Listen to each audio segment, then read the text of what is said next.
ka-adventures, for today's video po, namasyal po kami ngayon. Andito po ako ngayon sa Riverbank. Dito lamang po yan sa Marikina. Alright, so ipapakita ko po sa inyo mga ka-adventures kung ano po ang itsura po ng Riverbank dito sa mga Marikina.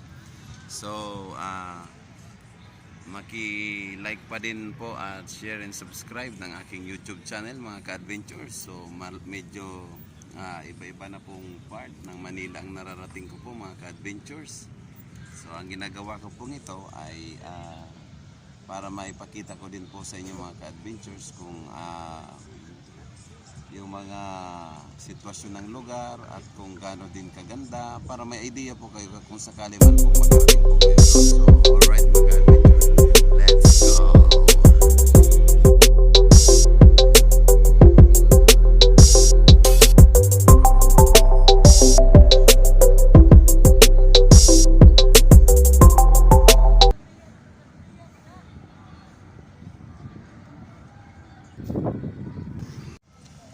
So welcome po. Ito po pala yung capital city ng paggawaan po ng sapatos, ang Marikina. Alright. So mga ka-adventures, siguro ililibot ko din po kayo dun sa loob ng Rivers Park. Ay, Rivers Banks. Sa Rivers Bank po. Pwede rin po tayo doon pumasok mga ka-adventures. Pero andun pa po daw sa kabila. Sa bayan. Bayan po yun ate? Opo. Ate? Kasi may nakikilala ko dito. Taguan sila. Taguan sila. Sige. Okay. So sige po ate. Sige po. Ipapasyal ko kayo mamaya sa loob. So ayan po mga ka-adventures. Papasok po tayo sa loob nitong Riverbanks Malls. Alright. So papasok po tayo mga ka-adventures para makita naman natin yung loob. Alright.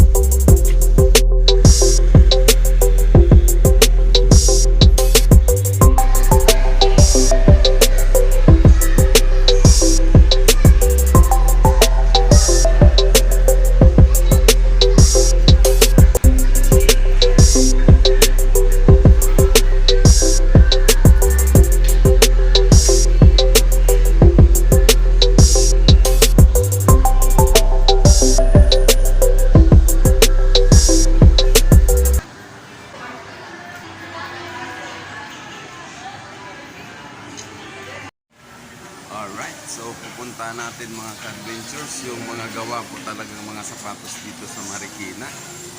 So ayan po, pupunta po ako doon. Hinahanap ko pa.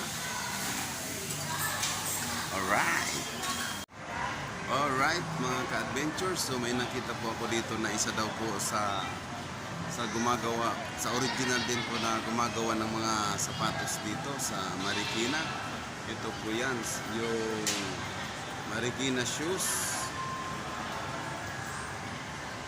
and leather goods, it's heavy. Ayan. Alright. So ayan, ipapasyal ko po kayo sa loob para makita po natin yung mga quality at ginagawa nilang mga designs para makita nyo po mga ka-adventures. Alright.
ka-adventures, natapos na po tayo sa pagpasyal dito sa loob po ng Marikina River Bank. So, ayan. So, sa mga ka-adventures, please like, share na lang and subscribe sa aking YouTube channel para sa pagpapatuloy ng aking adventures. Alright, fun days and adventures. Alright.